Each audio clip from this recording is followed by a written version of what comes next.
Seja bem-vindo ao canal Futebolaço, eu sou o Dieguinho. Então, rapaziada, tá entrando no ar mais um giro de notícias do meu, do seu, do nosso Clube de Regatas Vasco da Gama. Você que tá chegando aqui pela primeira vez, se inscreve aí no canal, ativa o sininho para não perder os próximos vídeos. Segue a gente lá no Instagram, estamos fazendo um trabalho muito bacana por lá. E segue a gente também no Twitter, Dieguinho dá várias informações e opiniões também por lá. Chega deixando o seu like marotaço para dar aquela moral e ajudar na divulgação do vídeo. E se tu tá chateado com qualquer coisa aí, pode deixar o seu dislike.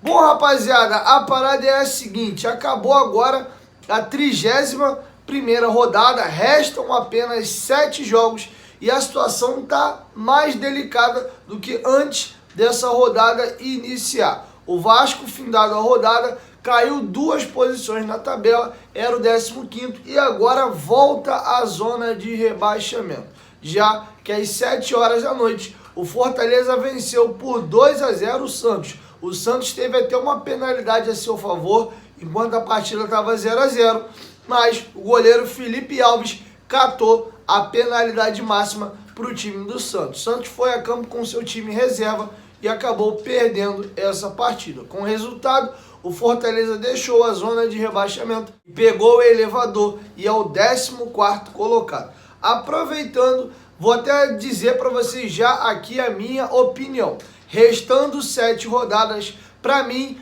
tem uma vaga ainda para alguém ser rebaixado e 4 equipes disputam essa vaga. Para mim, os postulantes a essa última vaga é Fortaleza com 35 pontos, Bahia com 32 pontos e 9 vitórias, Sport com 32 pontos e 9 vitórias, e o Vasco com 32 pontos e 8 vitórias. O Vasco tem saldo de gol melhor que o Sport e o Bahia. Porém, pelo critério e número de vitórias, a gente é o primeiro time dentro da zona de rebaixamento. Acho que é por aí. Goiás e Curitiba têm 26 pontos, estão a 6 pontos do Sport, que é o primeiro time fora da zona. Se a gente, que está com a mesma pontuação do primeiro time fora da zona de rebaixamento, estamos extremamente preocupados aqui, temendo mais um rebaixamento, na minha opinião, acho que Goiás, Coritiba e Botafogo, esses 3 aí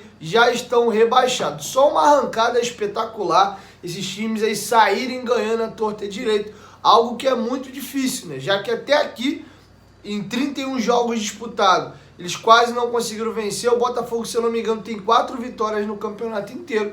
Vai ganhar agora 6 jogos, faltando 7 jogos por decidir. Acho difícil. E aproveitando aqui, Vasco e Bahia. Os dois têm um jogo a menos. O Bahia tem um jogo em casa com o Corinthians. O Vasco tem um jogo fora de casa contra o Palmeiras. Ou seja, essa situação, olhando para o lado da gente, pode piorar ainda. Se o Bahia ganhar esse jogo atrasado dele em casa com o Corinthians, ele vai a 35 pontos e teria ali a mesma pontuação do Fortaleza. Ou um empate, vai a 33 pontos. Então o Vasco tem que ficar mirando bem ali. O Sport é o que tem uma situação pior. Acho que é um adversário que a gente deve olhar com um pouco mais de carinho, dar uma maior secada. E aqui vai uma preocupação, galera. Na rodada que vem, tem Sport Bahia. Não lembro se é Bahia, Sport ou Sport Bahia. Não sei dizer quem joga em casa, mas já adianto.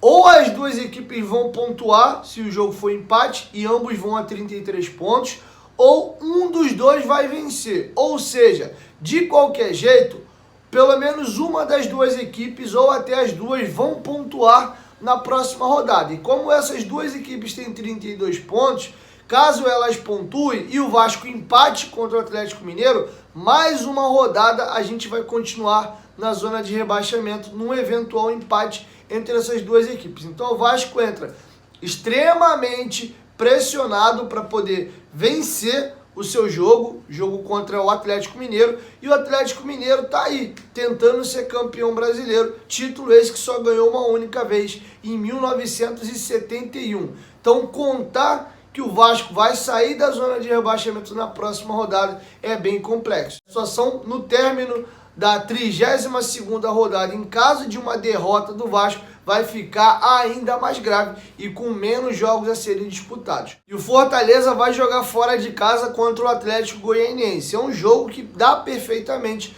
para o Fortaleza pontuar e quem sabe até mesmo conseguir uma vitória, né? Já que a gente jogou contra o Atlético Goianiense recentemente e vimos que o time dos caras não é nenhum bicho papão também não. O Botafogo, inclusive nessa rodada, chegou a abrir 1-0 e aí acabou tomando a virada. Bom, galera, e agora eu vou falar para vocês um pouco aí da questão política. Podemos ter uma grande reviravolta nas eleições do Vasco ou não nesta sexta-feira. Hoje, às 7 horas da noite, está marcada a solenidade da posse do Jorge Salgado como novo presidente do Vasco, porque tem uma decisão favorável a ele nesse momento na Justiça. Porém, tem uma ação que pode fazer com que tudo mude nesta sexta-feira. 12 sócios do Vasco ingressaram com uma ação na Justiça pedindo o mesmo que outras ações já foram pedidas. Anular a eleição do dia 14, fazendo com que seja válida a eleição do dia 7, que teve como vencedor Luiz Roberto Levenciano. Bom, galera, e essa ação tinha caído na mão da juíza Débora, da 7ª Vara Civil, e ela alegou suspeição. O que é suspeição, Diego? É quando o juiz ele diz que ele tem algum grau de envolvimento com uma das partes, né?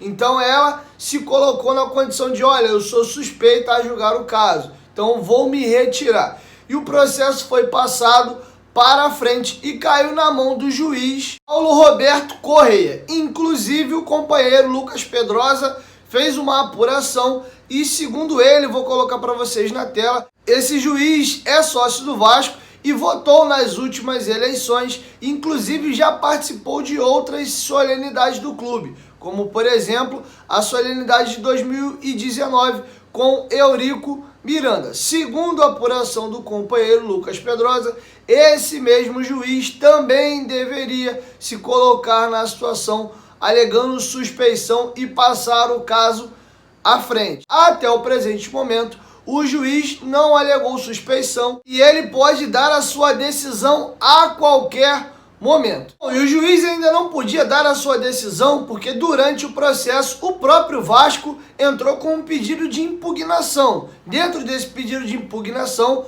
o Vasco pede, né, que esse processo seja extinto, assim como houve essa semana aquele que 40 sócios do Vasco pediram também uma liminar e a juíza bateu o martelo, fazendo com que cada um dos sócios indenize o clube em 10 mil reais cada, chegou no total de 400 mil reais. O Vasco pediu que seja aplicada uma multa de 10 salários mínimos a cada um dos sócios, chegando a um montante aí de 11 mil reais por sócio. Foi o pedido do Vasco, além de extinguir o processo. O juiz incluiu esse pedido de impugnação do Vasco ao processo. Agora tem o pedido dos 12 sócios, o pedido de impugnação do próprio Vasco e agora o juiz pode dar a sua decisão. Então fica ligado, galera, a qualquer momento poderemos ter uma decisão se vai dar casa favorável a esses 12 sócios, fazendo com que a eleição do dia 7 que teve o Levenciano como vencedor volte a valer ou não. Ele pode também